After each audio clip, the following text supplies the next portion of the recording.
Welcome to the Summer Food Service Program, or SFSP, training webinar. The topic of this session is the 2025 application process, including the application's requirements and deadlines. Today's agenda will cover the basics of logging in or creating an account and getting set up with the appropriate permissions within the My NHDOE system. This will be especially useful for new staff or if you need a refresher. We'll cover the application deadlines and go through a step-by-step process with many screenshots to review the application in detail by each section, the general information page, site application pages, and attachments. We'll review any new updates for this year throughout these sections as well. We'll review how to submit the application and instructions for how to submit application updates throughout the summer if needed. Let's get started with the 2025 application process. The application opens at the beginning of April, and you'll access the application from our online portal, My NHDOE page, and log in with your account information. For those of you who may be new to working with the SFSP and do not have an account, please click Create an Account on the login screen shown on this slide. Once you log in, you may need to check your program permissions, and if needed, request access via a program authorization form. More on that in the next slide. Once you navigate to our office's website and click on the program authorization form, you will need to download the form to your computer as a Word or PDF document. Do not request access within the Google Doc. You will complete the form and only check off the SFSP columns. Most importantly, you cannot complete this form until you have created an account within the My NHDOE system. Instructions for creating an account are on the previous slide. After completing this form, send it to Patty Kerrigan, and we will confirm with you once permissions have been assigned in the system. Then you are ready to get started. The New Hampshire state deadline for the Summer Food Service Program application is May 15th. This means you must submit a complete application by this deadline. It does not mean that this is the date it must be fully approved by our office. Once we receive it at the Department of Education, we will take a look at it and respond back to you within 15 days, and it will be fully approved within 30 days once it is complete. The federal deadline is always June 15th each year, should there be a circumstance that warrants the application from being submitted by the state deadline. We cannot review an application that has been submitted past June 15th. Also note that June 15th is on a Sunday this year, and therefore an application submitted on Monday the 16th cannot be reviewed. There are a total of 2 different permissions within the My NHDOE system for the Summer Food Service Program application. Application data entry allows the person to enter information into the application and then submit the application to the application submit person. The application submit person will review the application to make sure it is complete and accurate, and then send it forward, which then formally submits it to the Department of Education for the state agency to review and approve. We understand that some sponsors may be small, and therefore the application data entry and application submit person can be the same person. If this is the case, you will have to enter the information, submit to the application submitter, even if that's technically yourself, log out, and then log back in as the application submit person for this to get fully submitted.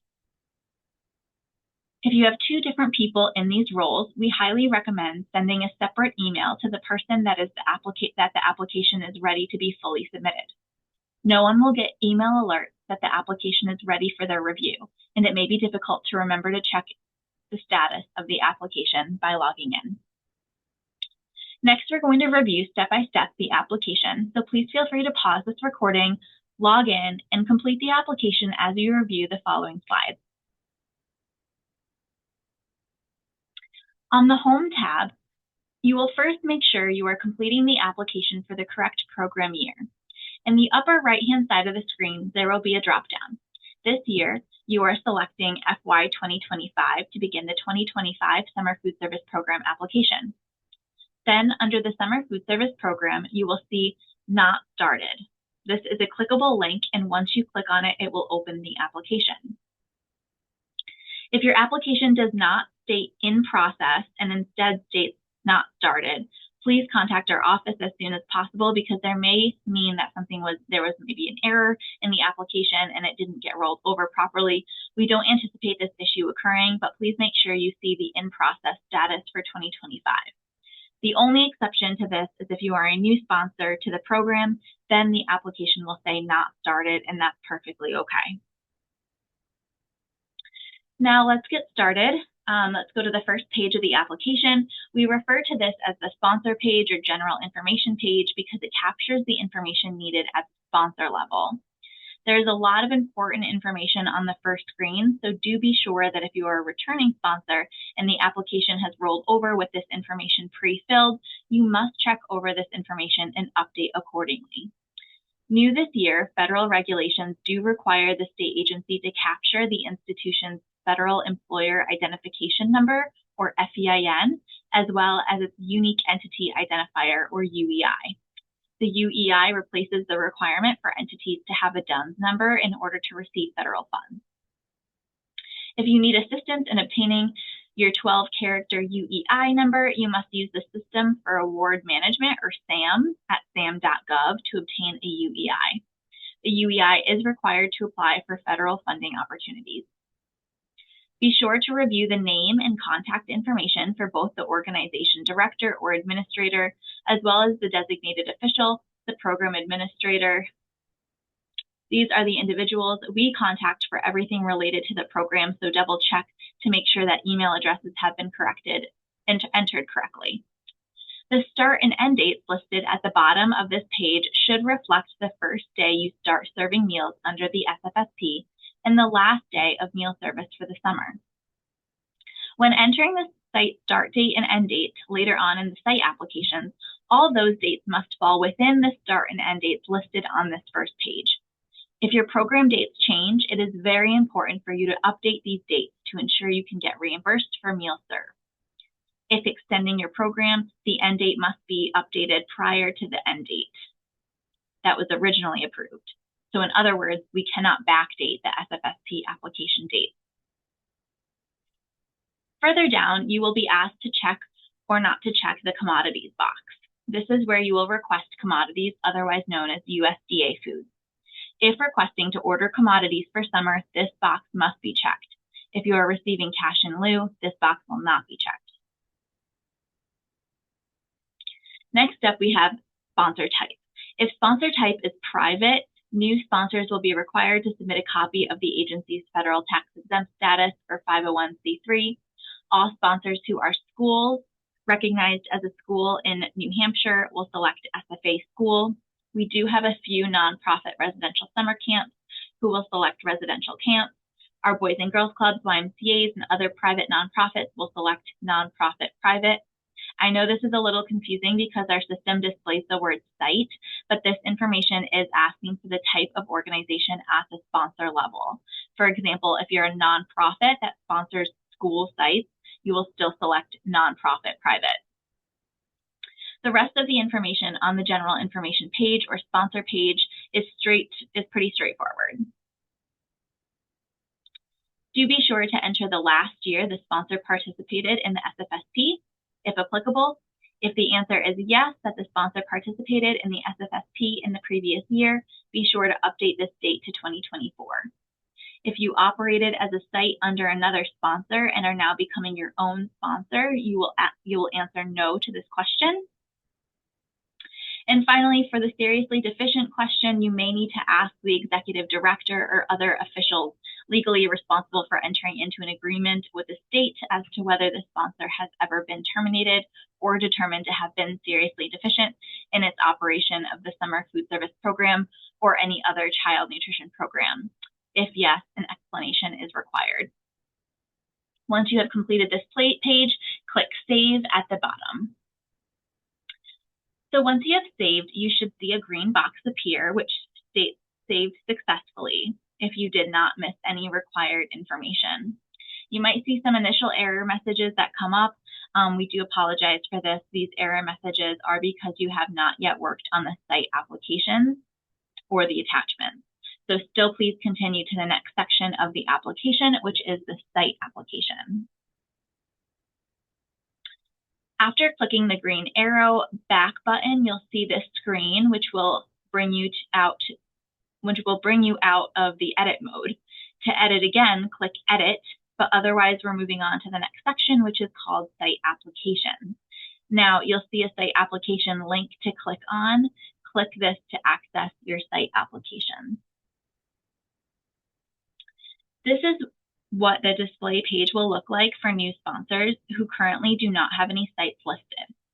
Select New Site Application to add a new site. When you click New Site Application, there will be a drop-down of sites to select from. It is very important that if you plan to add a new site, you alert Patty or myself, whoever is working with you on the application, that you would like to add the site. We will have to enter it into the system for it to show up on this drop-down. If you are a new sponsor, we are likely aware of what your sites will be and will work with you to make sure you have site selections in this drop-down. After you select the site, fill out the applicable information on the site application page. When you are finished, click Save at the bottom. We are aware that some of these options are not ideal or might be outdated, and we are working within our system to update some of this information in the coming years. In the meantime, we will work with you to determine which option should be selected based on your programming. When completing the site application, please note we did not make any updates to the site application for this year. However, there are 4 sections that will not roll over from last year that will require updates for returning sponsors. The first is about halfway down the page. It's the operating data section.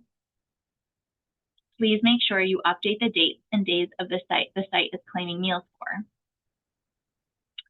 Next, the meals claimed section will prompt you to enter meal service, time, start, and end dates, as well as the estimated average daily participation, or ADP, which I'll speak more on in a couple of slides. For the dates closed and field trip dates, you can only access this after you've saved the information entered into this page. Once saved, click that green arrow back button again, and then when you're back in this read-only mode, you can either select Edit to go back into editing the site application, or you can click field trips or dates closed. This is how you access these areas. Make sure to report the field trip and or closure dates and save the application. The site data for enrolled sites asks you to provide estimated number of children enrolled and then the estimated number of these children that are eligible for free and reduced price meals. Let's take a quick look at start and end dates. It is very, very important that the start and end dates are accurate, as we cannot backdate the SFSP application.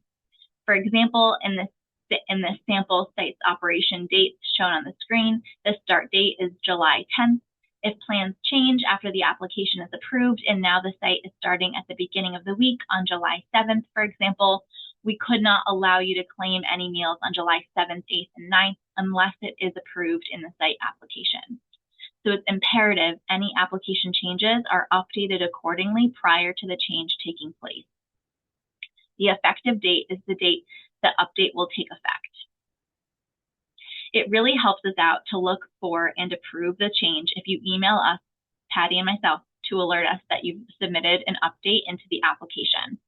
Use this remarks text box on the site application to let us know what has changed. And I'll speak more about reporting updates in the final slide. I also want to review a few items you may not be familiar with because of the acronyms being used. ADP, or average daily participation, is an estimate of daily attendance, which is to be reported for each meal service. This is just an estimate. However, as we review your claims for reimbursement, you may be asked to update this number. For the site cap, this is the maximum number of children who can eat at the site at one time. Think of this as the maximum capacity. For vended sponsors, the site cannot claim for more than this number of meals per day.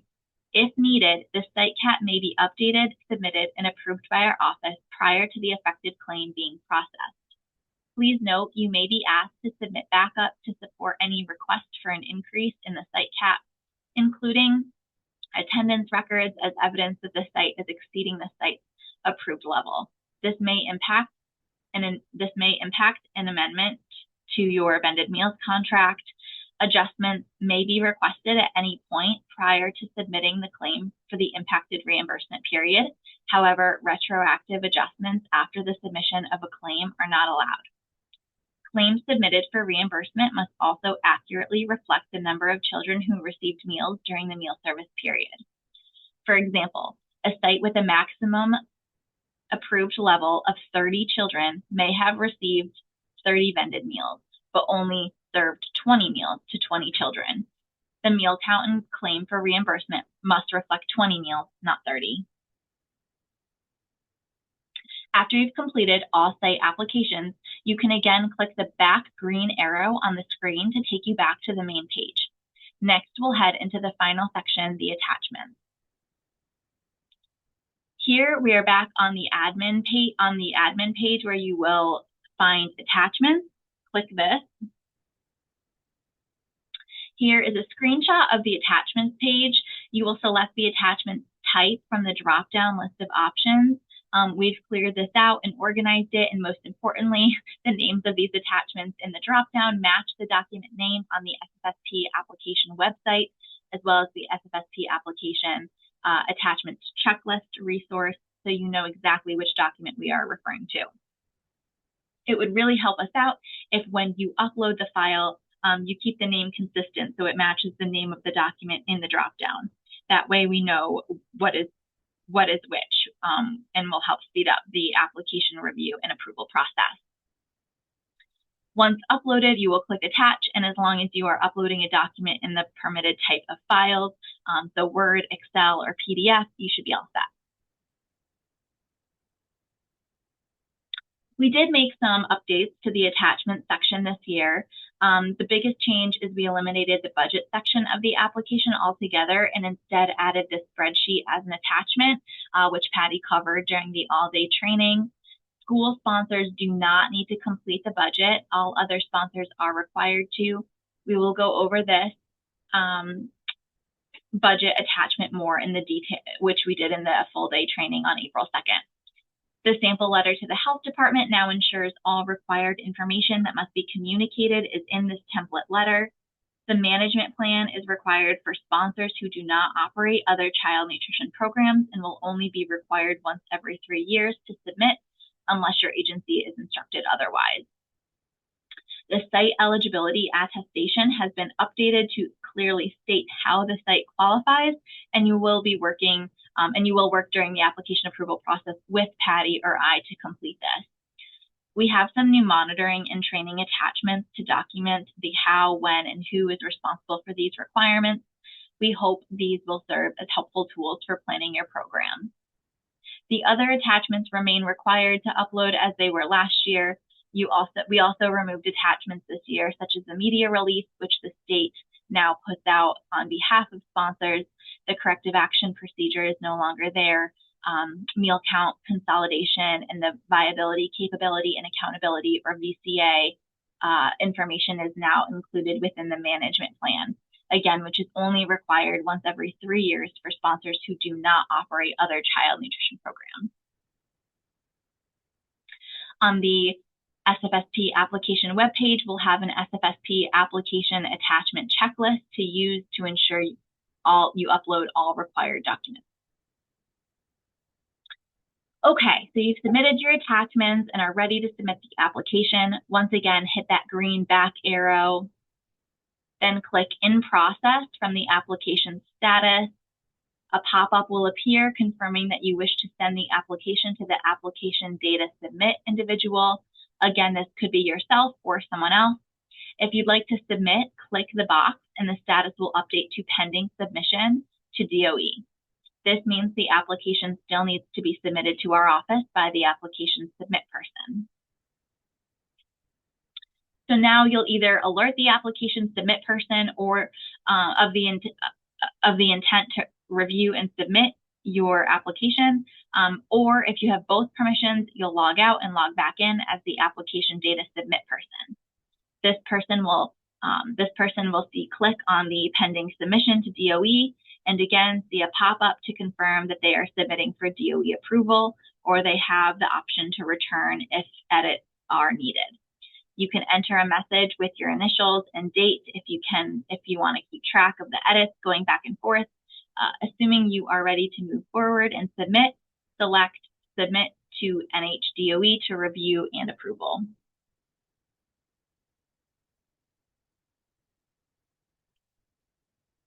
Once fully submitted, you'll receive a pop-up message stating the status has now been updated to pending DOE approval, which means the application is now with the state for review and approval. Any updates that may be needed will be sent via email. We try to put in screenshots with clear instructions so you know exactly what updates are needed prior to approval. Throughout the summer, it is likely you'll have programming changes to report or updates that will require you to amend the application. It is the responsibility of the sponsor to report these changes to the state as soon as possible. To update the application, log in and edit the applicable fields. Write a short description of the changes you are making into the remarks section, then send to the application data entry person so they know to go in and approve, then alert our office so we know to go in and review and approve the change. And then once we have reviewed and approved, we'll let you know and confirm the update has been approved. We are here to help throughout this process, and we hope you found the recording helpful. Please reach out to us if you have any questions regarding updating your summer food service program application for summer 2025.